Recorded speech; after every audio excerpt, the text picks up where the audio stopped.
హరే ప్రతిధ్వని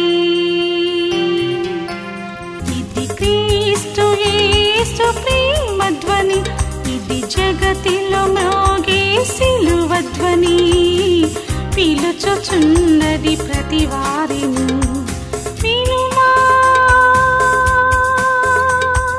విశ్వసించుమా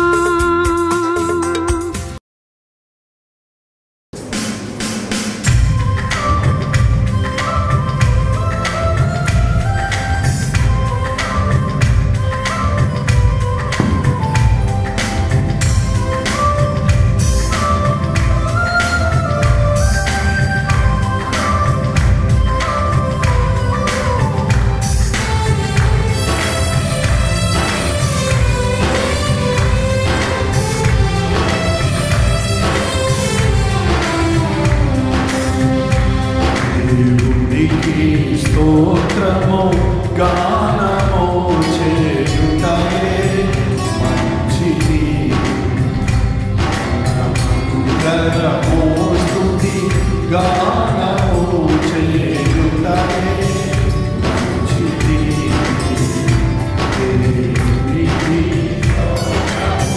గానము చేయుటయే మంచిది మంగళము స్తుతి గానము చేయుటయే మంచిది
చెదరని వారిని బాగు చేసే దేవా,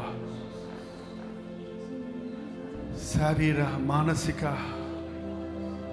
గాయాల నుండి మమ్మను స్వస్థపరిచే ప్రభువా, చెదిరిపోయిన ఇశ్రాయేలీయులను పోగు చేసే దేవా, యెరూషలేమును కట్టువాడా, త్వరలో రానున్న యేసయ్యా, నిన్ను ఆరాధించుకునే భాగ్యం మాకిచ్చావు.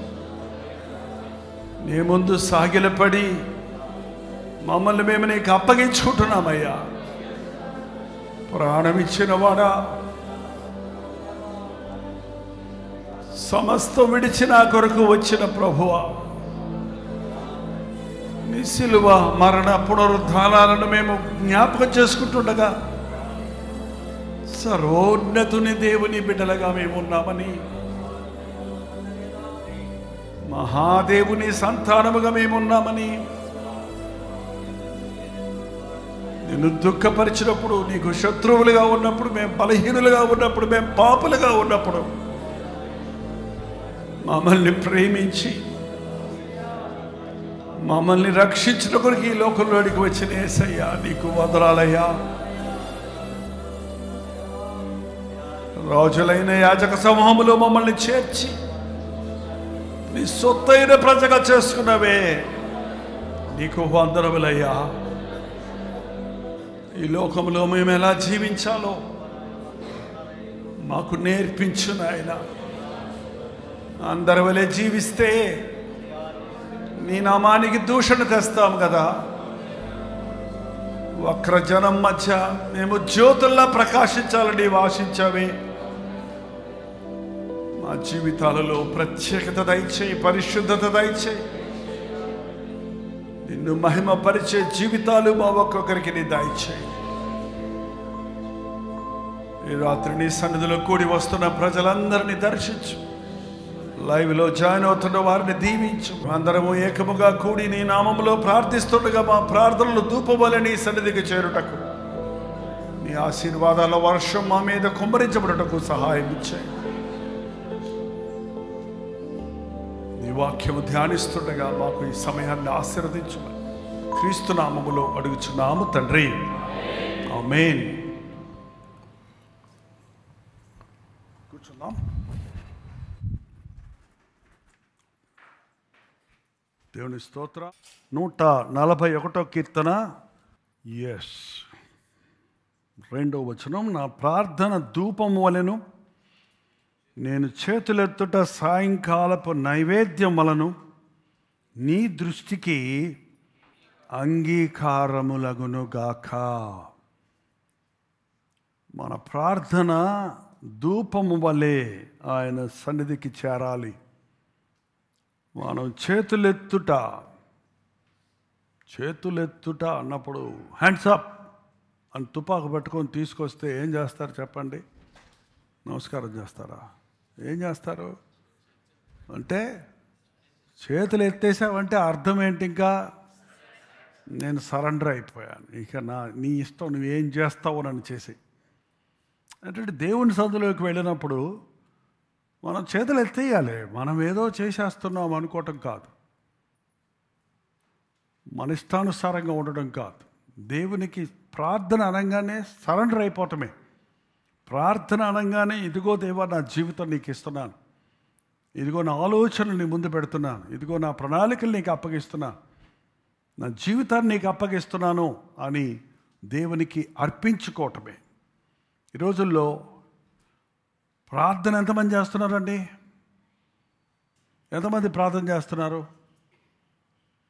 ప్రార్థన చేయాలంటే ఏం కావాలి?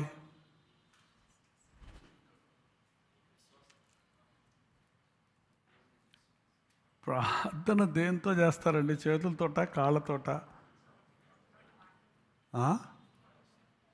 ప్రార్థన చేయడానికి ఏం కావాలండి? నోరు కావాలి. నోరుంటే సరిపోద్దా? నోట్లో నాలుక లేడమ్మా, లేనోడమ్మా అంటుంటారు ఆంధ్రాలో. నోట్లో నాలుక లేనోడంటే పాపం మెతక మాట్లాడతాం చేత కాదు. నోట్లో నాలుక ఉంటేనే మాట్లాడతాం. నాలుకను మిగబెట్టి మాట్లాడండి చూద్దాం.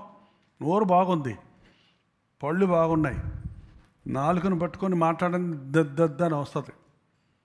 ఏంటండి, మన నాలుక చాలా చక్కటిది. కోసి చేతిలో పెట్టుకుంటే 3 అంగుళాల రబ్బర్ ముక్కలాగా ఉంటుంది, అంతే. అది చాలా చిన్నది. కానీ యాకోబు రాస్తున్నాడు 3వ అధ్యాయంలో, అర్థమైపోయిందిగా యాకోబు రాస్తున్నాడు అన్నట్టు 3వ అధ్యాయం అన్నాను. 5వ వచనం, అలాగనే నాలుక కూడా చిన్న అవయవమైనను అది బహుగా అదిరిపొడను. ఎంత కొంచెము నిప్పు ఎంత విస్తారమైన అడవిని తగలబెట్టును. నాలుక అగ్నియే, మన అవయవముల్లో ఉంచబడిన పాప ప్రపంచమై సర్వ శరీరమునకు మాలిన్యమో కలుగు చేయుచు ప్రకృతి చక్రమునకు చిచ్చు పెట్టును. అది నరకము చేత చిచ్చు పెట్టబడును. నాలుక చిన్నదే, కానీ ఆ నాలుక అగ్నిలాగా అంటిస్తుంది. ఏంటంటే కొందరు మాట్లాడే మాటలు అవతల వారి గుండెల్లో మండిపోతాయి.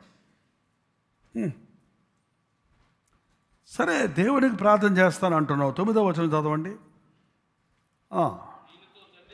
దీనితో అంటే దేంతో? మళ్ళీ నాలుగుతోటే.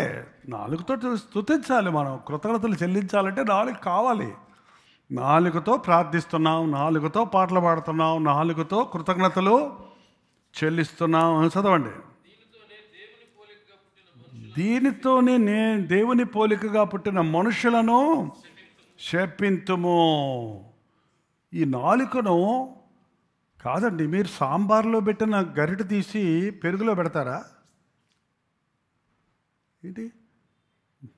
దేనికి దానికి పెడితే ఏమవుద్ది? ఆ తెల్లటి పెరుగులో ఎంగిల్ చేసినట్టు అయిపోద్ది. అది దేనిది దానికే వాడతాం. మరి నాలుక దేవుని కోసం వాడతానని అంటున్నావు, మళ్ళీ అదే నాలుకను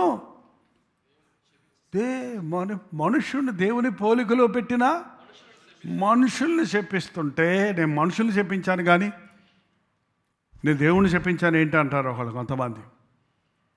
అక్కడ ఇది కాదు. నీ నాలుకను ఆశీర్వాదం కొరకు వాడుతున్నావా, శాపం కోసం వాడుతున్నావా? పరిశుద్ధ లేఖనాలను పఠించడం కోసం వాడుతున్నావా, లేకపోతే బూతు మాటలు వాడుతున్నావా?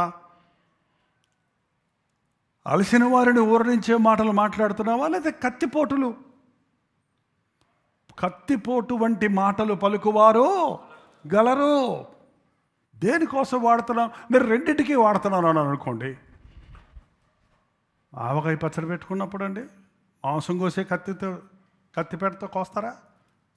కుళ్ళిపోతుంది, పాడైపోద్ది. చెడుదానికి మంచిదానికి ఒకటే ఎట్ట వాడతావు? నీ నాలుకతో దేవుణ్ణి స్తుతిస్తున్నావు, నీ నాలుకతో మనుషుల్ని శపిస్తున్నావు, నీ నాలుకతో దేవుణ్ణి ఎంతో ఆనందిస్తున్నావు, దేవుని పాటలు పాడుతున్నావు. అదే నాలుగుతో సినిమా పాటలు పాడుతున్నావు, సిగ్గులేని మాటలు మాట్లాడుతున్నావు, సిగ్గుమాలిన మాటలు సంగీతాలు పాడుతూ ఉన్నావు. ఎలా రెండింటికి వాడతావు? ఒక్క నోటి నుండియే ఆశీర్వాదమును శాపమును. ఎట్లా నా సహోదరులారా? ఇలాగుండకూడదు, అలాగా ఉండకూడదు. నీ నాలుకను దేవునికన్నయ్యి నువ్వు ఇవ్వకపోయినా లాక్కపోతాడు. ఎవడాడు? సాతానికి అప్పచెప్పి. అంతేగాని పార్ట్ టైం జాబ్ ఏమో దేవునికి, ఫుల్ టైం మిగిలిన టైం అంతా సైతానికి. దేవాలయంలోకి వచ్చినప్పుడు మాత్రం దేవుణ్ణి స్తుతిస్తానికి వాడతావు. బయటికి వెళ్ళిన తర్వాత నీ నాలుకను దేనికోసం వాడుతున్నావు? దేనికోసం వాడుతున్నావు? వ్యాపారాలకు వాడుతున్నారు, మోసాలకి, అబద్ధాలకి, గొడవలకి, విమర్శలకి, అవతల మేలు కలిగి వినువారికి ఏ విధమైన ప్రయోజనం లేని మాటలు మాట్లాడే నాలుకకి రెస్టే ఉండదండి. అసలు కొంతమంది మాటలకి అదుపే ఉండదు. ఎలా కుదురుద్ది? సోదరులారా, ఇలా ఉండకూడదు. 11వ వచనం, నీటి బుగ్గలో ఒక జల నుండి తీయని నీరును చేదు నీరును ఊరునా. ఒక జలలో మంచినీళ్ళు పెడితే మంచినీళ్ళు వస్తాయి. ఒక గంట సేపు చేదు నీళ్ళు, ఒక గంటసేపు మంచినీళ్ళు వస్తాయా? అలా వస్తే ఆ నూతిలో నీళ్ళు మంచినీళ్ళ చేదు నీళ్ళ? చేదు నీళ్ళు అయిపోతాయి. నువ్వు ఎంత భక్తి చర్చిలో ఉన్నప్పుడు చూపించినా నువ్వు బయటకు పోయినప్పుడు భక్తిహీనంగా మాట్లాడితే నువ్వు భక్తిహీనుడమే. ఇంకా చదవండి. అంజూరపు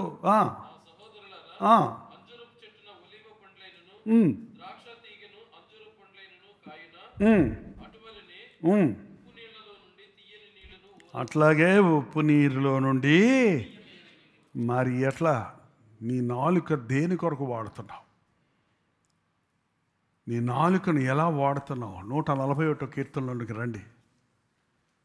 నాలుక బహుగా అద్దిరి పడుతుందటండి. దాన్ని మనం అది కూడా చదవండి. ఇక్కడే రండి, ముందు 3వ అధ్యాయానికి వెళ్ళండి. ఇది ముగించుకొని అక్కడికి వెళ్దాం. ఏ మనుష్యుడును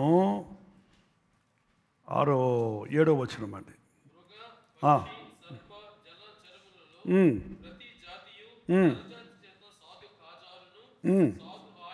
అంతే మరి. ఎంత పెద్ద మృగాలైనా, ఎంత పెద్ద ఏనుగును నొక్కాల్సిన దగ్గర నొక్కితే అది కంట్రోల్ అవుద్ది. ఎంత పెద్ద సింహాన్ని కంట్రోల్ చేస్తున్నారు, క్రూర మృగాలను కంట్రోల్ చేస్తున్నారు, అన్నిటినీ కంట్రోల్ చేయగలుగుతున్నాడు. కానీ ఏ నరుడును నాలుకను అది మరణకరమైన విషయముతో నిండి ఉన్నది, అది నిరర్గళమైన అంటే అదుపు లేనటువంటి కంటిన్యూస్గా ఉత్పత్తి అయ్యేటువంటి దుష్టత్వము. అందుకే దావీదు అంటున్నాడు, నా చేతకాటంలో నా నాలుకను అదుపులో పెట్టుకోవటం ప్రభువా. 141:3 చదవండి. నా నోటికి కావలి ఉంచము. నా నోరు మూసేయమంటలేదు, తెరిసేయమంటలేదు. It should be under control. అర్థమైందండి?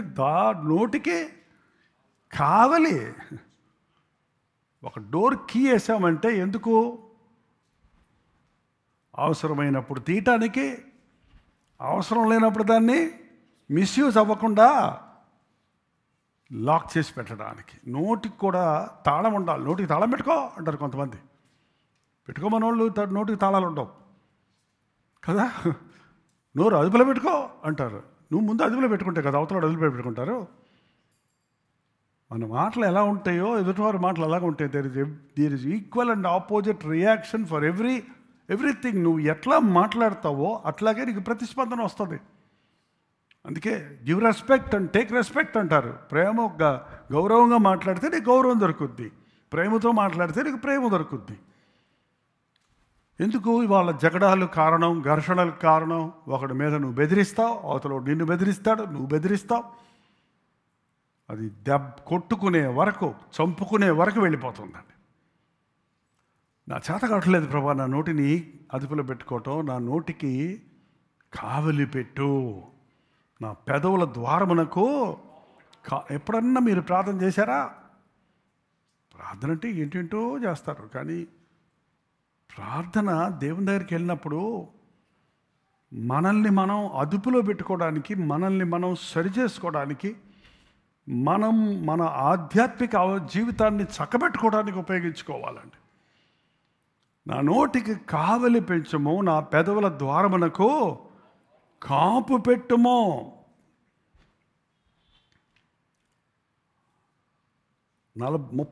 కీర్తన 39వ కీర్తనలో 1వ వచనం. నా నాలుకతో పాపము చేయకుండానట్లు నా మార్గాలు జాగ్రత్తగా చూసుకుంటాను. భక్తిహీనులు నా ఎదుట ఉన్నప్పుడు అసలు ముందు పాపం చేయకుండా ఉండాలంటే నీ మార్గం సరే. పాపుల మార్గంలో వెళ్తే పాపం చేయక తప్పదు. పాపులతో కూర్చుంటే పాప మాటలు వచ్చేస్తాయి. నువ్వేం వింటున్నావో అది వచ్చేస్తుంది. డెఫ్ అండ్ డమ్ అంటారు. ఎందుకు? వాళ్ళకి చెవులు సరిగానే ఉంటాయి, నాలుగు సరిగానే ఉంటుంది. చెవులు సరిగా ఉండకపోతే వినలేదు కాబట్టి మాట్లాడలేరు. They go together. నువ్వు ఏం వింటున్నావో అవి నీ నోట్లో. తెలుగు వాళ్ళకు తెలుగు పిల్లలు పడుతున్నారు. ఎందుకంటే వాళ్ళు నేర్చుకోకపోతే తెలుగు మాట్లాడతారు. చెన్నై తెలుగు అయితే చెన్నై తెలుగు వస్తుంది. తమిళ వాళ్ళకి తమిళ పిల్లలు, తమిళ వాళ్ళు పుట్టంగానే తమిళే వస్తుంది. ఎందుకు? అమ్మ మాట వింటుంటారు, తల్లిదండ్రులు మాట వింటుంటారు, ఇంట్లో మాట్లాడుకునే మాటలు వింటుంటారు.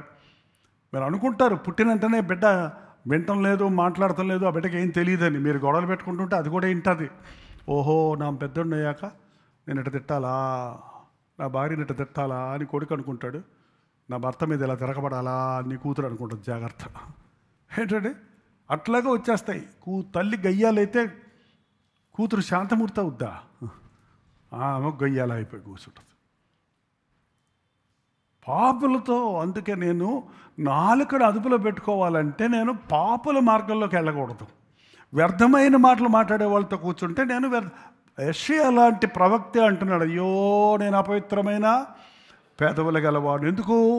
అపవిత్రమైన పెదవులు గల జనుల మధ్య అది నివసించాడు. అక్కడ ఆ జనుల మధ్య వాక్యం చెప్పడానికి వెళ్ళినా కూడా అక్కడ వాళ్ళతో. అందుకేనండి మనం నాను పాపం చేయకుండానట్లుగా నా మార్గాలు సరి చేసుకుంటున్నాను, జాగ్రత్తగా చూసుకుంటున్నాను. భక్తిహీనులు నా ఎదుట ఉన్నప్పుడు నోటికి ఏం పెట్టుకుంటున్నాడంట? చిక్కమంటే ఎట్లుంటుందండి?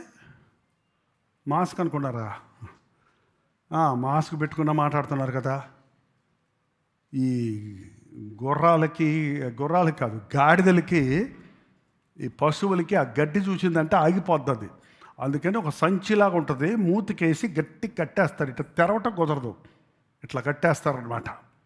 మనకి మాస్క్ అంటే ఇట్లా పెట్టుకుంటున్నాం, మాట్లాడుతున్నాం, నోరు తెరుస్తూనే ఉన్నాం సగం అన్న పోని. కానీ ఇక్కడ నోరు తెరవటం కుదరదు, గడ్డి తినటం కుదరదు. ఏంటంటే దావీదు అంటున్నాడు, నా నోటికి ఏం పెట్టుకున్నాను? నోరు తెరవను నేను. వాళ్ళు ఏదేదేదో మాట్లాడుతున్నారు అనుకోండి, మనం ఆటోమేటిక్గా మనం మొదలు పెడతాం. మనం మొదలుపెట్టి ఏ లెవెల్కి వెళ్ళిపోతామంటే వాళ్ళ లెవెల్కి వెళ్ళిపోతామండి. నా నోటికి చిక్కం ఉంచుకుందని అనుకుంటే నేను ఏమీ మాట్లాడక మౌనినైతిని. క్షేమముడి గురించి అయినను పలుకరికనే నేను మౌనముగా ఒంటిని. అయినను నా విచారం అధికమాయను. అయినా కూడా వాళ్ళ మాటల ప్రభావం నీ మనసును చెరిపేస్తుందండి. అందుకే దుష్టుల ఆలోచన చొప్పున నడువక, పాపుల మార్గమును నిలువక, అపహాసకులు కూర్చుంటు చోట కూర్చోవద్దు. నోటికి చిక్కం పెట్టుకోవాలి. అక్కడికి వెళ్తున్నాను, వాళ్ళు అలా ఏదైనా నన్ను అనవసరంగా నా నోరు విప్పుతారు, ఏదో ఒకటి గెలుకుతారు, నేను ఏదో ఒకటి అంటాను, చివరికి నా మాటలు నన్ను పట్టిస్తవి. యాకోబు భక్తుడు అన్నాడు చూడండి, మళ్ళీ యాకోబులకు వెళ్ళండి. అదే యాకోబు ఇందాక చదివాం కదా, 1వ అధ్యాయం 26వ వచనం. ఎవడైనను నోటికి కళ్ళెము పెట్టుకొనక తన హృదయమును మోసపరుచుకొనుచు, నీ నోరు అదుపు లేకుండా నువ్వు భక్తి కలిగి ఉన్నావంటే అది వ్యర్థం అండి. నోటికి కళ్ళెం ఉండాలి. కళ్ళెం అంటే గుర్రానికి కడతారు కళ్ళెం. అంత పెద్ద గుర్రాన్ని దేంతో కంట్రోల్ చేస్తారు తెలుసా? మెరీనా బీచ్లో గుర్రం ఎక్కుతారా అని వచ్చాడు ఒకరోజు. సరే ఎక్కుతాం, ఎప్పుడు ఎక్కలేదని ఎక్కి నాకు భయం వేస్తుంది, ఎక్కితే వాడు ఎక్కడ కింద పడేస్తుందేమోనని. ఇల్లెళ్ళా ఉండలేదు పుడిగా అని కళ్ళెం అది ఇచ్చాడు. దాని నోట్లో నుంచి ఎట్లా వస్తుంది చూడండి, అది తీసి పట్టుకో, దీన్ని గట్టిగా పట్టుకుంటే అది ఆగుద్ది. గట్టిగా పట్టుకుంటే గుర్రం ఏం చేస్తుంది? ఆగుతుంది. ఈ పక్కది లాగితే ఇటు తిరుగుద్ది, ఈ పక్క లాగితే ఇటు తిరుగుద్ది. 2 పాయలు పడే దానికి. దాన్ని లూజ్ చేసావంటే పరిగెడుతుంది. నువ్వు ఒక కూర్చోబెట్టుకొని ఒక్క దెబ్బ వేసావంటే నిన్ను తీసుకెళ్ళిపోద్ది ఎక్కడికో. అంటే ఏం చేయాలన్నమాట, దాన్ని కంట్రోల్లో పెట్టాలంటే ఆ కళ్ళెం గట్టిగా పట్టుకోవాలి. దాన్ని ఆపాలంటే అది మన కంట్రోల్లో ఉండాలి. ఈ భక్తుడు అంటున్నాడు, నీ నోటికి ఏ ఉండాలి? కళ్ళెం ఉండాలి. ఎప్పుడు మాట్లాడాలో, ఎప్పుడు ఎంత మాట్లాడాలో, ఎప్పుడు ఏం మాట్లాడాలో, ఎప్పుడు నీ మాటలు పాజిటివ్గా ఉండాలో, ఎప్పుడు నీ మాటలు వ్యతిరేకంగా ఉండాలి. నెగిటివ్ అంటే వాళ్ళ దానికి ఎస్ అనాల్సి వచ్చినప్పుడు ఎస్ అనాలి, నో అనాల్సి వచ్చినప్పుడు నో అనాలి, మొహమాటం ఉండకుండా. ఇది సరే కదా అని ఒక తప్పైన పదం చెప్తే అన్నావు అనుకో, నువ్వు వాళ్ళతో ఏకీభవించినట్టు అయిపోయింది. నీ నాలుకని అదుపులో లేకుండా నేను భక్తి గలవాడిని చెప్పుకుంటే వాడి భక్తి వ్యర్థం. 121 కీర్తనలోకి రండి. కీర్తన 120. మొత్తం చదవచ్చు, అది బాగానే ఉంది. చిన్న చేయమేలండి, కంగారు పడకండి. 2 వచనాలు చదవండి. అబద్ధమాడు పెదవుల నుండి, మోసకరమైన నాలుక నుండి, అబద్ధమాడే పెదవుల నుండి, మోసకరమైన నాలుక నుండి నా ప్రాణాన్ని. మనం ఎన్ని ప్రయత్నాలు చేసినా దేవుని సహాయం లేకుండా మన నోటిని అదుపులో పెట్టుకోలేమండి. దేవునికి ప్రార్థించకుండా నా అబద్ధమాడు పెదవులు, మోసకరమైన నాలుక నుండి నా ప్రాణమును విడిపించు. మోసకరమైన నాలుక, ఆయన నీకేమి చేయను. చదువు.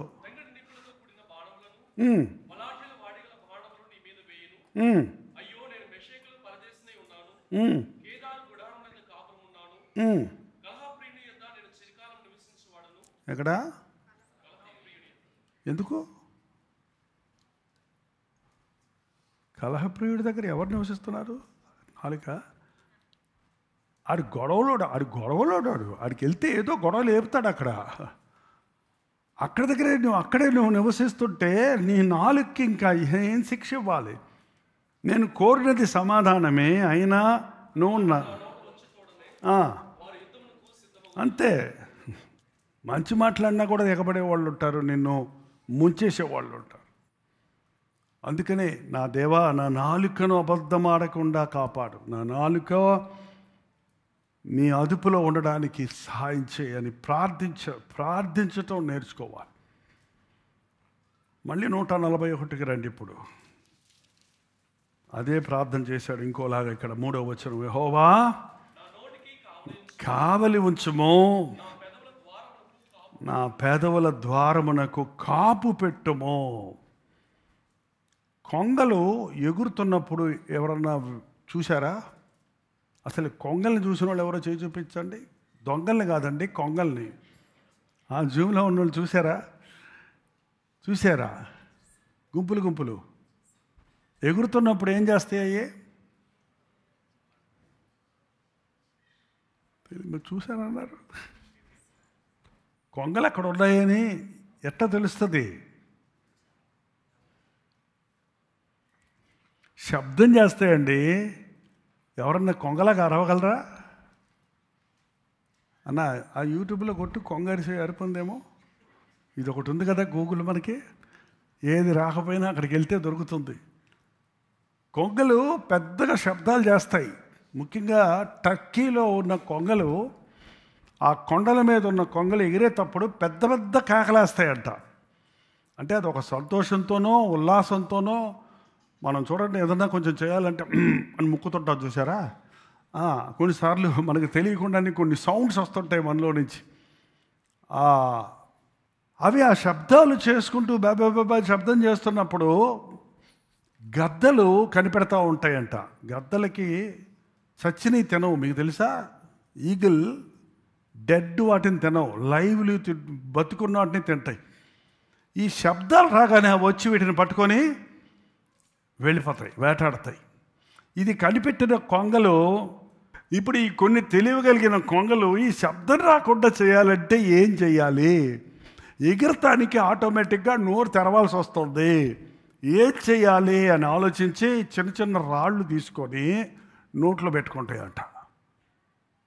రాళ్ళు తీసుకొని రాదు సౌండ్. నోట్లో పెద్ద లడ్డు పెట్టుకొని మాట. ఈ వత్తల పాక చాపడే వాళ్ళని చూడండి, పొగాకు చాపడే వాళ్ళ నోట్లో అంటాడు. ఒకటి అర్థం కాదు మనకి. ఆటోమేటిక్గా నోట్లో రాయి పెట్టుకుంటే వాటి సౌండ్ రెడ్యూస్ అయిపోద్ది. కాబట్టి అవి శత్రువు చేతుల్లో. ఇక్కడ దావీదు అంటున్నాడు, నా నోట్లో రాయి పెట్టు, నా నోటికి కాపు పెట్టు, నా నోటికి కావలి ఉంచు, నా నోరు అదుపులో పెట్టుకోవడానికి నాకు సహాయం చేయి. నా నోటి మాటలు ఇంకో చోట అన్నాడు చూడు, నా నోటి మాటలు, నా హృదయాలోచనలు నీకు అంగీకారంగా చేసుకో. కీర్తనే 19:14. యెహోవా నా ఆశ్రయదుర్గమా, నా విమోచకుడా, నా నోటి మాటలను, నా హృదయ ధ్యానమును, నా నోటి మాటలు, నా హృదయ ఆలోచనలు నీకు అంగీకారంగా చేసుకోయ్యా. ఇంకొకటండి, ఒక వ్యక్తి నోరు కంట్రోల్ అవ్వాలంటే ఫస్ట్ హృదయం కంట్రోల్ అవ్వాలి. ఎందుకంటే హృదయము నిండి ఉన్న దానిని బట్టి నోరు మాట్లాడుతుంది. నీ హృదయంలో దేవుని మాటలుంటే, దేవుని వాక్యం ఉంటే, దేవుని ఆత్మతో నింపబడితే నీ మాటలు అపవిత్రమైన మాటలు రావు, అబద్ధాలు రావు, బూతులు రావు. నా నోటి మాటలు, నా హృదయ ఆలోచనలు ప్రభువా నీకు అంగీకారంగా చేసుకో. నా ఆలోచనలను నీకు అంగీకారంగా చేసుకో. అందుకే ప్రతి ఆలోచనను చెరపట్టి దేవునిని గురించిన జ్ఞానమును అడ్డగించు ప్రతి ఆటంకమును పడద్రోసి ప్రతి ఆలోచనను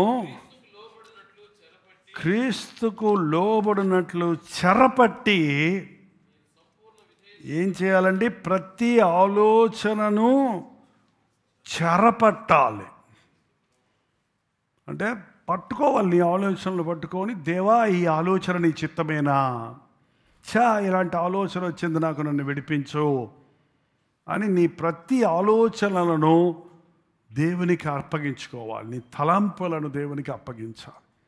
ఎవరైతే దేవుని వాక్యాన్ని ఎక్కువ వింటుంటారో, చదువుతుంటారో, దేవుని వాక్యం రెండంచులు గల ఖడ్గము వంటిది కనుక మన ఆలోచనలు మనకి ఎలా ఉన్నాయి కూడా మనకు తెలియదేమో ఒక్కోసారి. కానీ వాక్యం వింటున్నప్పుడు ఎలయనగా 4:12 హెబ్రీయులు రాసిన పత్రిక, ఎందుకనగా దేవుని వాక్యము సజీవమై రెండంచుల బలము గలదై, రెండంచులు గల ఎటువంటి ఖడ్గము కంటేను వాడిగా ఉండి ప్రాణాత్మలను, కీళ్లను, మూలుగులను విభజించనంత మట్టుకు దూరుచో హృదయం యొక్క తలంపులను, ఆలోచనలను శోధిస్తుంది, పరిశోధిస్తుంది. వాక్యం ఎక్కడికి పోతుంది వింటుంటే మన ఆలోచనలు, మన తలంపులను కూడా అవి శోధిస్తుంది. ఆ శోధిస్తున్నప్పుడు ఆ చెడ్డైన ఆలోచన, ఆ తప్పైన ఆలోచన పట్టుకొని ప్రభువా ఈ ఆలోచన నుంచి నన్ను విడిపించు అనేదే నిజమైన ప్రార్థన అండి. మనం ఈ రోజుల్లో ప్రార్థన అనగానే చాలామంది కొరకు చాలా భారాలు ప్రార్థన చేయటమే ప్రార్థన అనుకుంటున్నాం. అసలు నీలో ఉన్న అణువణువు పరిశుద్ధపరచబడాలి, నీలో ఉన్న అవయవాలు పరిశుద్ధపరచబడాలి. నీ మాటలు, నీ తలంపులు, నీ ఆలోచనలు, నీ చూపులు, నీ క్రియలు మారాలి అనే దాన్ని మనం గుర్తించటం లేదు. వాటి నుంచి మనకు విడుదల కావాలని ప్రార్థించటం లేదు. మీ నాలుక మీ అదుపులో ఉందా? మీ నాలుకను దేవుని కొరకే వాడుతున్నారా? మీ నాలుకతో అపవిత్రమైన కార్యాలకు, అనవసరమైన మాటలకు మీరు చోటిస్తున్నారా? ఏంటండి, మన నోటిలో నుండి కృతజ్ఞతావచనమే కానీ, మళ్ళీ ఒకసారి వెళ్ళండి ఎఫెసీలకు రాసిన ఎఫెసీ 5:4, కృతజ్ఞతావచనమే మీరు ఉచ్చరింపవలను కానీ మీరు బూతులైనను, పోకిరి మాటలైనను, సరసోక్తులైనను ఉచ్చరింపకూడదు. అసలు నువ్వు క్రియల్లో పాపం చేయటం కాదు, నోట్లో నుంచే రాకూడదు ఆ మాటలు. ఏం మాటలు? బూతులు రాకూడదు, పోకిరి మాటలు, సరసోక్తులు, ఒట్టి మాటలు రాకూడదు. ఏంటంటే ఇంకా పైపుల దగ్గర నీళ్ళు పెట్టుకుంటున్నారమ్మా ఆడవాళ్ళు. భలే గొడవలు అవుతాయి అక్కడ, భలే తిట్టుకుంటారు అక్కడ. కాకినాడలో ఒక ఉద్యోగ మీటింగ్లో పెట్టి పిలిచారు నన్ను. దీనికి వెళ్ళాను, ఈ వాక్యం మీద ప్రసంగం చేశాను. ప్రసంగం అయిపోయిన తర్వాత పాస్టర్ గారు వచ్చి అన్నారు, ఎవరు చెప్పారండి మీకు అన్నాడు. ఏంటండి అన్నాను. మా ఊళ్ళో ఆడవాళ్ళ నోట్లో ఉన్న బూతులన్నీ ఎంత భయంకరంగా ఉంటాయి అంటే, ఆ బిందులతో కొట్టుకుంటారు, బూతులతో తిట్టుకుంటారు, జుట్లు పట్టుకుంటారు నీళ్ళ కోసం ఆ పైపు దగ్గరికి వెళ్ళి అని చెప్పాడండి. కరెక్ట్గా చెప్పారు సార్ వాక్యం అన్నాడు. అది నాకు అలా ఉండిపోయింది. మళ్ళీ 2 సంవత్సరాల తర్వాత ఎప్పుడో మళ్ళీ ఆయన్ని కలిసినప్పుడు, ఎలా ఉన్నారండి మీ సిస్టర్స్, ఏమన్నా మీ సంఘ సహోదరులు మారారా అంటే, అబ్బా వందనాలు బ్రదర్, ఆ రోజు నుండి మా చర్చ్ మెంబర్స్ బూతులు మాట్లాడతాం, ముఖ్యంగా పైపు దగ్గర తిట్టుకోవటం పూర్తిగా మానేశారు. బయటకు వచ్చినప్పుడుగా ఎవరన్నా పొరపాటున బూతు మాట వచ్చిందంటే, ఏయ్ జైపాలయ్య గారు ఏం చెప్పారు అని ఒకరికొకళ్ళు హెచ్చరించుకొని నోరు మూసేసుకున్నారంట. అబ్బా దేవానికి స్తోత్రం అని చెప్పించింది నాకు. సేవకులకు కూడా నోరు కంట్రోల్లో ఉండాలండి. సేవకుల నోట్లో నుంచి శాపాలు రాకూడదు. శాపాలు వచ్చే అంత స్థితికి వారిని విసికించొద్దు. మోషే లాంటి మిక్కిలి సాత్వికుడినే విసికించి నోట్లో నుంచి కాని మాట పలికించి కానాను దేశానికి పోకుండా చేశారు కదా. ఏంటండి, మన నోరు చాలా అదుపులో ఉండాలి. మన చేత కాదు. అందుకే ప్రభువా నా నోటికి కాపు పెట్టు, నా పెదవులకు కాపు పెట్టు, నా మాటలు నీకు అంగీకారంగా చేసుకో. ఈ మనుషుల దగ్గరికి వెళ్తున్నాను, అక్కడ మాట్లాడుతున్నప్పుడు నేను మాట తప్పకుండా సహాయం చేయి, నోరు జారకుండా సహాయం చేయి. ఏంటంట నోరు, కొంతమంది చెప్తుంటారు ఏంటి అలా, ఏదో నోరు జారిపోయిందంట. కాలు జారితే తీసుకోవచ్చంట, నోరు జారితే తీసి నోట్లో పెట్టుకోవడానికి కుదరదు మాట. అందుకని think twice before you speak. ఒక్కసారి మాట్లాడటానికి ముందు 2 సార్లు ఇది అవసరమా ఈ మాట అని ఆలోచించి మాట్లాడమంటున్నారు. కొంతమందికి స్వభావంగా నత్తి ఉంటుంది. నీ పేరేంటి, నా పేరు అని సిగ్గుపడిపోతుంటాడు పాపం, బాధపడిపో. Okay brother, you are blessed అండి, మీరు చాలా అదృష్టవంతుడు. ఆయన మాకలాగా లొడలొడ మాట్లాడకుండా దానితో వద్దులే అని ఆపేసుకుంటావు. నువ్వు 2 సార్లు మాట్లాడాల్సి వచ్చినప్పుడు నీకు ఆటోమేటిక్గా బ్రేక్ పడిపోద్ది అక్కడ. అదొక బ్లెస్సింగ్ అది యాక్చువల్గా చెప్పాలంటే. మనం కూడా నెత్తోళ్ళలాగే మాట్లాడదాం. ఏంటంటే ఆలోచించి మాట్లాడండి, మన చేత కాదు. ఎహెజ్కేలు తోటి ఒక వాగ్దానం చెప్పాడు దేవుడు. ఎహెజ్కేలు గ్రంథం చివరిగా, ఎహెజ్కేలు భలే ట్రైనింగ్ ఇచ్చాడండి. 3వ అధ్యాయం 25వ వచనం తీయండి. వారు బహుగా తిరుగుబాటు చేయవారు గనుక ఏం చేస్తామండి, తిరుగుబాటు చేసే వాళ్ళతోటి ఆర్గ్యుమెంట్ పెట్టుకోవాల్సి వస్తుంది కదా.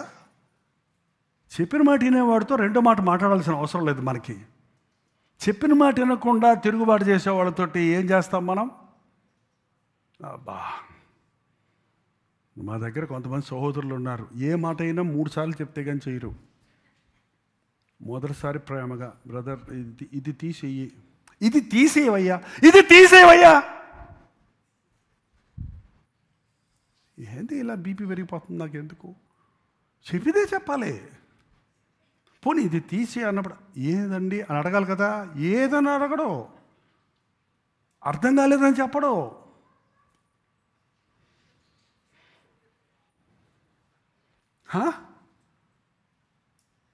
ఇదేం అమాయకత్వం అని నాకు తెలియదు. కొంతమంది తీసేయమంటే నేను తీయను. ఏం చేస్తావు? ఎందుకు తీయాలి? 100 ప్రశ్నలు వేస్తారు నీకు. మళ్ళీ ఎందుకు తీయరా, ఎందుకు తీయకూడదు నువ్వు? ఆ మాట వినరా, ఎందుకనండి మాట?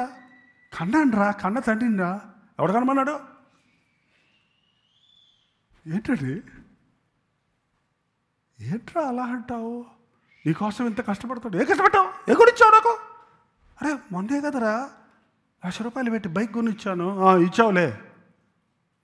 మా స్టూడెంట్కి 10 లక్షలు పెట్టి కారు కొనిచ్చాడు వాళ్ళ నాయన. నువ్వేంది? ఎట్లుంటుంది ఆ ఫాదర్కి? చంపుతాడ్రా, నరుకుతాడ్రా, పోరా బయటికి అండా అని ఎవడు ఈ హాయిగా నిద్రపోతాడా? తిట్లు తిన్నోడు నిద్రపోతాడు, కానీ తిట్టినోడు నిద్రపోలేడు. మీకు తెలియదేమో. తిరుగుబాటు చేసే వాళ్ళ దగ్గరికి వెళ్ళేటప్పుడు బాగా ప్రిపేర్ అయ్యాలి. అలాడోయ్, వాడు మాట వినడు అన్నోడితో నేను మాట్లాడండి.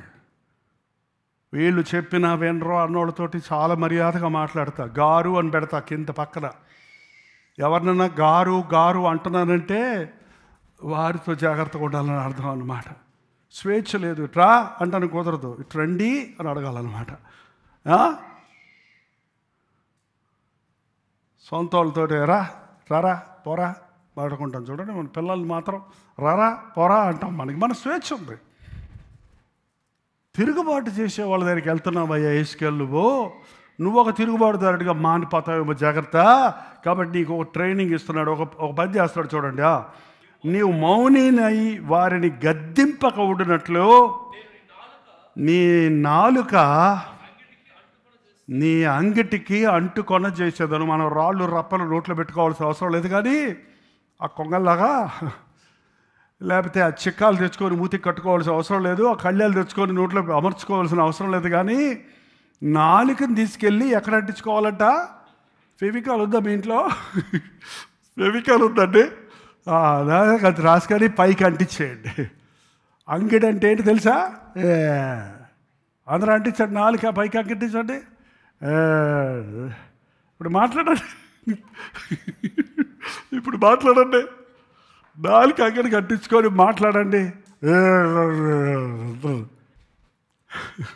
నీ నాలుకను లాక్షసేస్తానంటున్నాడు దేవుడు. నీ నాలుక ఏమేస్తాను? నేను తాళం వేసేస్తాను. నేను మనం అంటించుకుంటే తీసేసుకుంటాం మళ్ళీ.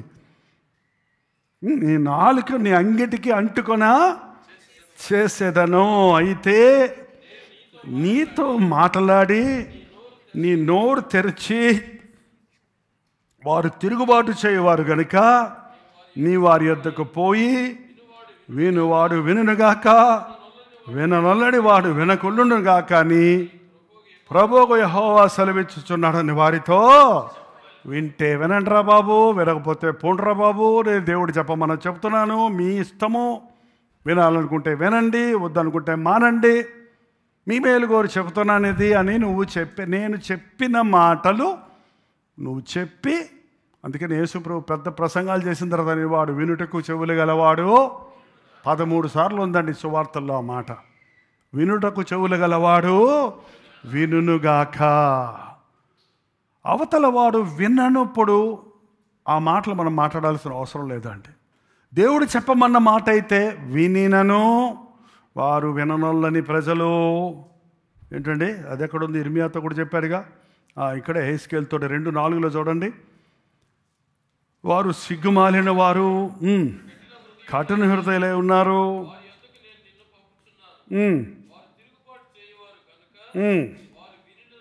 వినినను వినకపోయినను తమ మధ్య ప్రవక్త ఉన్నాడని తెలుసుకున్నట్లు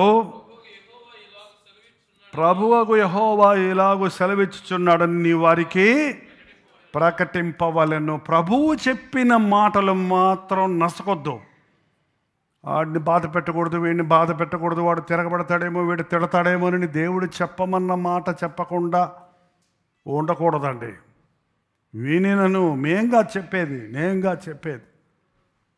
మాకు మెడ్రాసులో మన తెలుగు బాప్టిస్ట్ చర్చ్లో చాలా సంవత్సరాల క్రితం ఎవరో పాస్టర్ గారు వచ్చారు. అంగీ వేసుకొని ఉంటాడు ఆయన, పెద్ద ఆయన ఏమి ఎక్కుతాడులే, దూది ఎక్కుతారంటారు చూసారు, అట్లా మనుషులను పట్టుకొని దొంగ, వ్యభిచారి, పోతాడు అరకాడికి, నాశనం అయిపోతావు.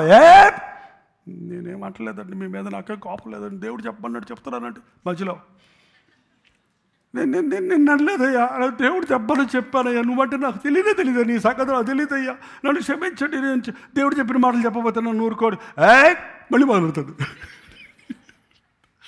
మళ్ళీ నచ్చింది నాకు ఆ మాట.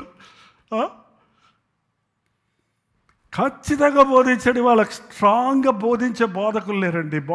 బోధిస్తుంటే ఆ బోధను వక్రీకరిస్తున్నాడు మనుషులు. ఆ బోధించే బోధకులు కూడా తమ కొంచెం అథారిటీ ఇస్తే అంతే. ఇక కొంచెం నీ చేతికి తాళాలు అప్పచెపితే చూడు నీ పోజు ఎలాగుంటుందండి. రిజర్వ్ బ్యాంక్ తాళాలు నీ చేతికి వచ్చాయనుకో, ఎట్టుంటుంది చెప్పు. అంతే. దేవుడి యొక్క మాటలు, దేవుడి అధికారం మనకి ఇవ్వగానే మనకి ఎక్కడ లేనిది వచ్చేస్తుంది. అందుకే ఏది పడితే అది మాట్లాడకూడదు, బలిపీఠం దొరికింది కదా అని. ఇది ఈరోజు ప్రసంగం అని మొదలుపెట్టి ఏం మాట్లాడుతున్నారో అర్థం కావట్లేదండి. ప్రసంగాలు చేస్తున్నామని ప్రతి ఒక్కడు ప్రసంగాలు చేస్తాడు. ఏం మాట్లాడుతున్నాడు? ఏంటి నువ్వు చెప్పే ప్రసంగ సారం? నిన్ను నీవు డిఫెండ్ చేసుకోవటమా? నీ గొప్పలు నువ్వు చెప్పుకోవటమా? నీకెవరి మీద కోపం ఉందో వాళ్ళ మీద నీ కచ్చి తీర్చుకోవటమా? నీవు ఏ విషయాన్ని పట్టుకొని సాగదీస్తున్నావు, లాగదీస్తున్నావు? దేవుడు ఏం చెప్పమంటావు ఈ రోజున? నేను నీతో మాట్లాడి నీ నాలుకను సడలిస్తాను, నువ్వు వెళ్ళి వాళ్ళు వినరు గనక, తిరుగుబాటు చేస్తారు గనక, వారు వినినను వినకపోయినను నేను దేవుడు చెప్పిన మాట చెప్తున్నానని చెప్పు.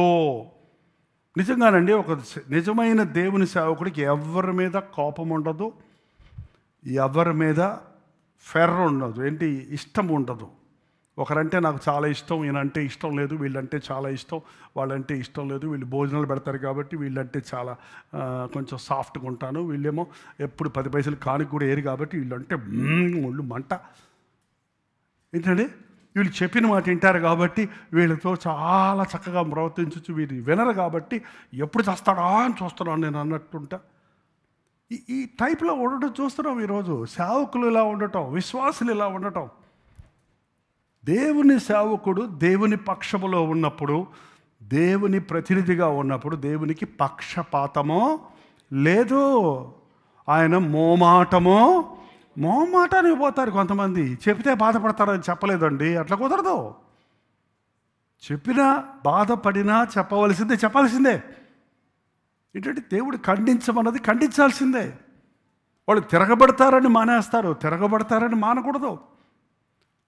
దేవుడు ప్రేరేపించకుండా నీ ఉక్రోషాన్ని, నీ రోషాన్ని, నీకున్న అధికారాన్ని మిస్యూజ్ చేయటం అనేది భయంకరమైందండి. ఈ రోజున చాలామంది దేవుని పరిచయలో ఉన్నవారు కూడా వారి నోరు అదుపులో లేని మూలాన ఈ సోషల్ మీడియా వచ్చాక నోరు ఉపయోగించకుండా ఏళ్ళు ఉపయోగిస్తున్నారు. ఏం ఉపయోగిస్తారండి? లేదు, నోరు కూడా ఉపయోగిస్తున్నారు. పోస్టులు పెట్టేస్తున్నారు కదా, పోస్టులు పెట్టేస్తున్నారు, లేకపోతే కామెంట్స్ పెట్టేస్తున్నారు, లేకపోతే ఏంటేంటో ఇష్టం వచ్చినట్లుగా ఒకరి మీద ఒకరు పుకారులు పుట్టించుకుంటాం అనేది చూస్తున్నప్పుడు విపరీత బుద్ధే వినాశకాలే విపరీత బుద్ధి అని అంటారు చూడండి సామెత. అంచె దినములలో మనుషులు కురుకుడు పుండు వలె వారి మాటలు విస్తరిస్తాయంట. గజ్జి పాకినట్టుగా చెడ్డ మాటలు, చెడ్డ సమాచారాలు వైరల్ అయిపోతుంది. పెద్ద ఇంగ్లీష్ వర్డ్ మళ్ళీ దానికి. వైరల్ అయ్యే న్యూస్ ఏంటి చెప్పండి? బ్యాడ్, నెగిటివ్, సంథింగ్, విమర్శ, ఎవరి మీదనో పెట్టిన పుకార్లు మాత్రం వైరల్ అవుతాయి. సువార్త ఎందుకు వైరల్ అవ్వట్లేదు? సువార్త వైరల్ అయ్యి ప్రపంచం అందరి చేతుల్లో గింగురు అనాలి కదా. ఒక పాట, ఒక మాట, ఒక ప్రవచనం, ఒక సందేశం, ఇవి వెళ్ళవే, రీచ్ అవ్వదే. అదే అనవసరమైనవైతే వైరల్ అయిపోతుంది. బహు జాగ్రత్తగా ఉండాలి అంచె దినాలలో. నోటి మాటలను అదుపులో పెట్టుకోవడానికి మన చేత కాదు ప్రభువా. నా నాలుక నా అంగిటికి అంటుకుపోయేటట్టు చెయ్యి. నీవు మాట్లాడమన్నప్పుడే నేను మాట్లాడాలి. నీవు నా నోరు తెరిచినప్పుడే నేను మాట్లాడతాను. ప్రతిరోజు నీ అగ్నితో నా పెదవులు కాల్చు. అయ్యో, నేను అపవిత్రమైన పెదవులు గలవాడు, అపవిత్రమైన పెదవులు గల జనుల మధ్య నివసించితిని అన్నప్పుడు బలిపీఠం మీద ఉన్న నుప్పు కారుతో తెచ్చిన దూత అతని పెదవులకు తగలగా ఇది నీ పాపమునకు ప్రాయశ్చిత్తమో కలిగింది. నా నిమిత్తమై ఎవరు వెళ్తారు, నేను ఎవరిని పంపుదును అన్నప్పుడు అప్పుడు చెప్పాడు, నాలుక పరిశుద్ధపరచబడింది, పెదవులు పరిశుద్ధపరచబడ్డాయి. నేనున్నాను నీ సువార్తను చెప్పడానికి, నన్ను పంపు. మన పెదవులు, మన నాలుక, మన నోరు, ఈ నోటి ద్వారా జరిగేటువంటి పుకారులు, విమర్శలు, ఆర్గ్యుమెంట్స్ ప్రపంచాన్ని తగలబెట్టేస్తున్నాయండి. గొడవలకు కారణం ఇదే, యుద్ధాలకు కారణం ఇదే. చిలికి పెద్దదై దేశాల మీద విరజమ్ముతున్న విషయాలు ఇవే. ఈ రోజుల్లో ఉన్న న్యూస్ ఛానల్స్, ఈ రోజుల్లో ఉన్న పత్రికా విలేకరులు అనేవారు చాలాసార్లు ఒకరి దగ్గరికి వెళ్ళటం, వాళ్ళని బాగా విసిగించటం. వాడు మిమ్మల్ని అలా అన్నారు, మీరు ఏమంటారంటే ఏమంటాడు చెప్పండి? నీకు క్షమిస్తున్నాను యేసునామములో అంటాడా? అంటావు. లేనిపోని పుకారు. ఆడి సంగతి తెలీదా? వాడిని అడిగి చెప్పేది వీడి సంగతి అంతా బయట పెడతాడు. నీ గురించి ఆయన చెప్పాడని మళ్ళీ అక్కడికి వెళ్తాడు. అక్కడికి వెళ్తే మళ్ళీ ఈయన సంగతులన్నీ బయట పెడతాడు. వీళ్ళిద్దరు కోసం ఒకప్పుడు ఫ్రెండ్సే. ఒకరి సంగతులు వాళ్ళకి ఎప్పుడు తెలుస్తాయి? ఎప్పుడు తెలుస్తాయి? ఫ్రెండ్స్ అయినప్పుడే తెలుస్తాయి. కాకినాడలో మన నాన్నగారు మారు మనసు పొందకముందు మా ఇంటి పక్కనే ఇంకొక సూపర్ ఇంజనీర్ గారు ఉండేవారు. ఇంకేదో ఏదో ఆఫీసర్ ఉండేవారు. మా నాన్నగారు ఇంజనీర్. ఇద్దరు మా అమ్మగారు ఆ పక్కింటి అమ్మాయి ఫ్రెండ్షిప్. వాళ్ళు వంకాయ కూర ఇక్కడ ఉంటుంది, వీళ్ళు పప్పుచారు అక్కడ ఉంటుంది, వాళ్ళ మాంసం కూర ఇక్కడ ఉంటుంది. గిన్నెలు గోడ మీద నుంచి అటు పిట్ట కూడా ఇంతే ఉంటుంది అన్నమాట. గోడ మీద నుంచి అందించుకుంటుంటారు. ఏం చీర కొన్నారో, ఈ వారం ఎంత బంగారం కొన్నారో, వాళ్ళ ఆయన ఇంటికి వచ్చాడో, వీళ్ళ ఆయన ఎన్నింటికి వచ్చాడో, వీళ్ళ పెద్దవాడు ఎన్ని మార్కులు వచ్చాయో, ఎన్నిట్లో ఫెయిల్ అయ్యారో, వీళ్ళు వాళ్ళకి చెప్పుకుంటారు, వాళ్ళు వీళ్ళకి చెప్పుకుంటారు. ఇద్దరు అన్నీ అక్కా చెల్లెల కంటే అతుక్కుపోయారు. ఒకరోజు వచ్చింది చూడండి ఇద్దరికి గొడవ. నీ సంగతి నాకు తెలీదా అంటే, నీ సంగతి నాకు తెలీదా, మీ ఆయన సంగతి నాకు తెలీదా, మీ ఆయన సంగతి నాకు తెలీదా.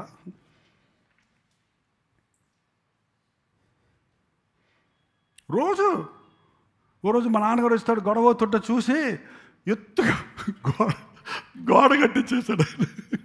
అటోళ్ళు ఇటోళ్ళు కనపడకుండా. ఏంటండి, మీ గుట్టంతా ఊళ్ళో వాళ్ళందరికీ చెప్పుకోవాల్సిన అవసరం దేవుని దగ్గర చెప్పుకోండి. మిమ్మల్ని నిజంగా మీకోసం ప్రార్థించే దైవ సేవకులు ఉంటే వాళ్ళని కూడా నమ్మడానికి లేదు ఈ రోజుల్లో. అక్కర్లేదు, దేవుడే వింటాడు. దేవునితో చెప్పండి, ఈ సమస్యను దేవునికి తెలియచేయండి. మనుషులతో చెప్పుకోవటం వల్ల కుదరదండి. మన మాటలు తక్కువగా ఉండాలి, మన వినికిడి ఎక్కువగా ఉండాలి. అప్పుడే తెలివిగలవాడు అవుతాం. పెక్కు మాటలు పలుకువాడు తెలివిగలవాడగును అనుందా? పెక్కు మాటలు పలుకువాడు బుద్ధిహీనుడవుతాడు, మౌనముగా ఉండువాడు జ్ఞానాన్ని సంపాదించుకుంటాడు. దేవా, నా నోటికి కాపుదల కావాలి, నా నాలుకను అదుపులో పెట్టుకున్నట్టుకు. నిన్ను స్తుతించడానికి నా నాలుకను తెరువు. మనుషులు నిందించవలసి వచ్చినప్పుడు మనుషుల వైపు నేను ఆకర్షితుడిని కాకుండా నా నాలుక నా అంగిటికి అంటుకునేటట్టు చేయి. ఇంకా సింపుల్ ప్రేయర్. నా నోటికి కాపు పెట్టు, నా పెదవులకు కాపు పెట్టు, నా నోటికి ఆ పచ్చడి చూసిన ఒకసారి. యెహోవా, నా నోటికి కావలి ఉంచుము, నా పెదవుల ద్వారమును కాపు పెట్టుము అని ప్రార్థన చేద్దామా? దయచేసి అందరూ తలలు వంచండి, మోకరించగలిగితే మోకరించండి, ప్రార్థించుకుందాం. ఎన్నోసార్లు నా నోటి మాటల వలన నేను దోషిని అవుతున్నానయ్యా. నా నోటి మాటల వలన అవతలి వారిని బాధల పాలు చేస్తున్నానయ్యా. నా నోటి మాటలు అవతలి వారి హృదయాలను గాయపరుస్తున్నవి తండ్రి. మేలుకరమైన మాటలు నాకు దయచేయి, యథార్థమైన మాటలు నాకు దయచేయి. అలసిన వారిని ఊరడించే నాలుక నాకు దయచేయ్యా. బుద్ధిహీనపు మాటలు నా నోటికి రాకుండా, విను వారికి ప్రయోజనం లేని మాటలతో నా సమయాన్ని వృధాపరచుకోక, విమర్శలకు చోటివ్వక, కొండెములాడుచు ఇంటింట తిరుగువారిగా నేను ఉండక, సత్యవాక్యమును సరిగా విభజించుటకు,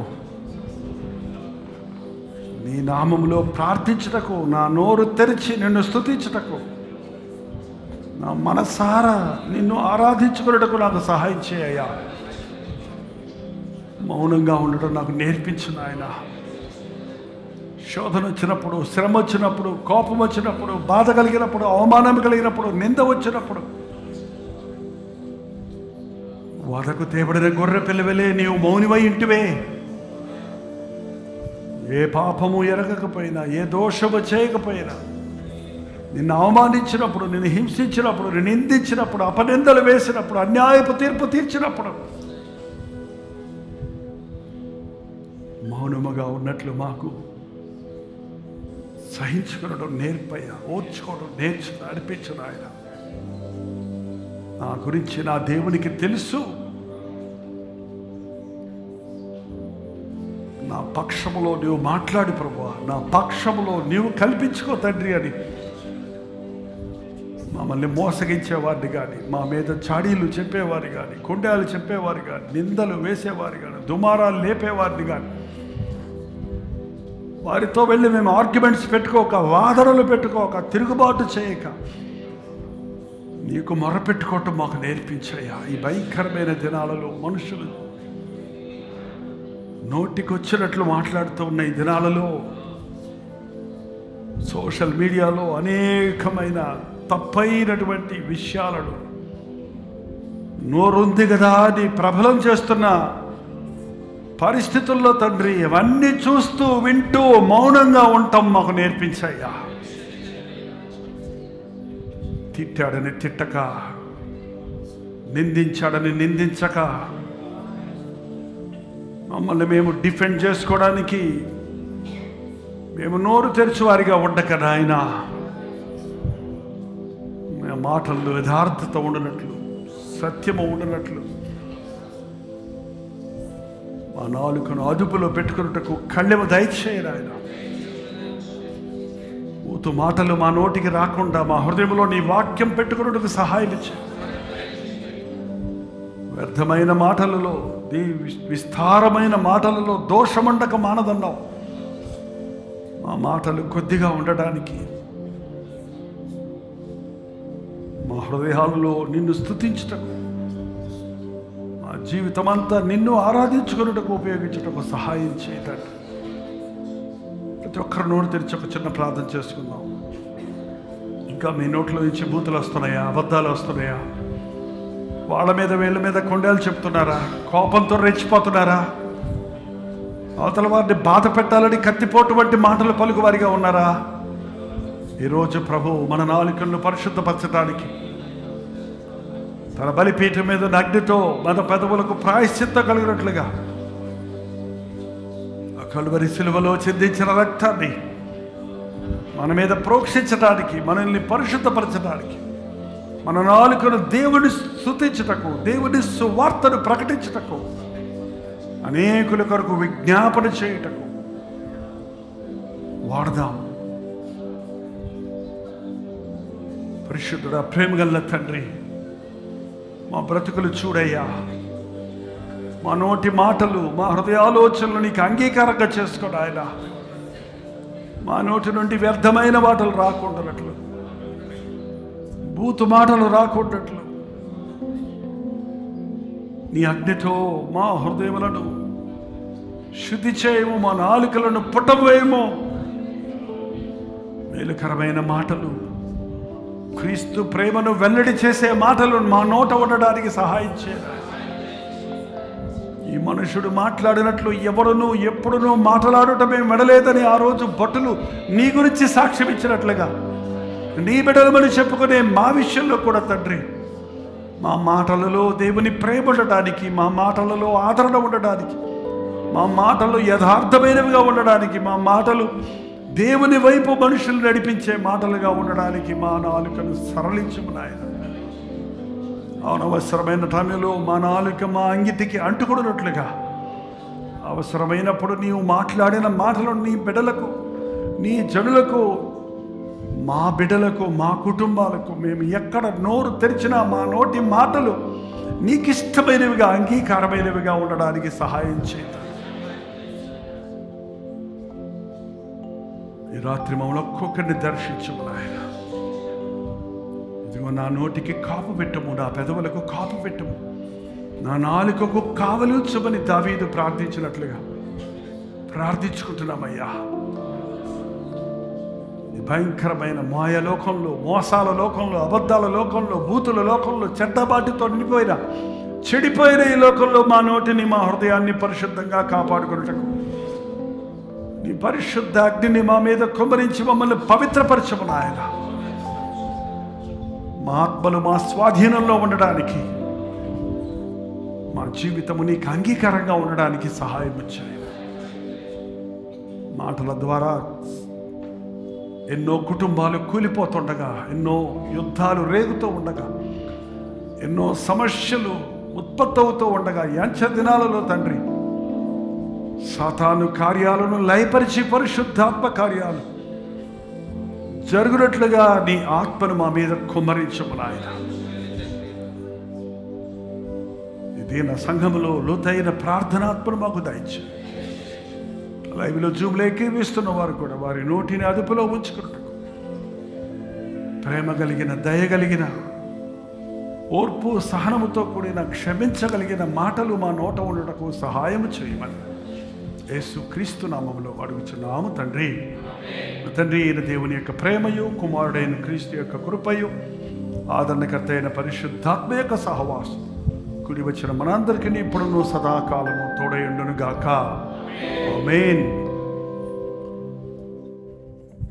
దేవుని స్తోత్రం. వందనాలంటే అందరికీ వందనాలు. హల్లెలూయా. దేవునికి స్తోత్రం. మీరెంతో ఆసక్తితో ఆయా సభలలో, ఆలయాల్లో ఇచ్చిన ఈ వర్తమానాలను జాగ్రత్తగా వింటూ హృదయానికి అనునయించుకుంటూ దీవించబడుతున్నారని నమ్ముతున్నాను. లైవ్ చాట్లో మీ పేర్లు, మీ అభిప్రాయాలు తెలియజేస్తున్నారు. వందనాలు. మరి ఈ రాత్రి విన్న వర్తమానం ద్వారా ప్రభు మీతో మాట్లాడితే, మీ స్థితిని మీరు గ్రహించుకుంటే, మీకోసమే ప్రార్థన చేయాలని ఆశిస్తే, ఇదిగో 954041 నెంబర్కి, లేక ఇతర దేశాల్లో ఉంటే 9100100888 నెంబర్కి ఒక టెక్స్ట్ లేక వాయిస్ మెసేజ్ ద్వారా వాట్సాప్ పెట్టండి. మేము మీకోసం ప్రార్థిస్తూ ఉన్నాం. ఇదిగో మీటింగ్లకు తిరుగుతున్నాం కాబట్టి మా కోసం ప్రార్థించండి. ఈరోజు రాత్రి అంటే బుధవారం 8వ తారీఖు రాత్రి ఉదంపూర్లో ఒక ప్రత్యేకమైన గెట్ టుగెదర్ జరుగుతుంది. ఈ మీటింగ్ కోసం మీ ప్రార్థనలో గుర్తుపెట్టుకోండి. ఉచితమైతే రేపు ఉదయకాలం 7 గంటలకు అనుదిన ధ్యానంలో మళ్ళీ కలుసుకుందాం. అంతవరకు దేవుని మహాకృప మీకు తోడేయడం గాక.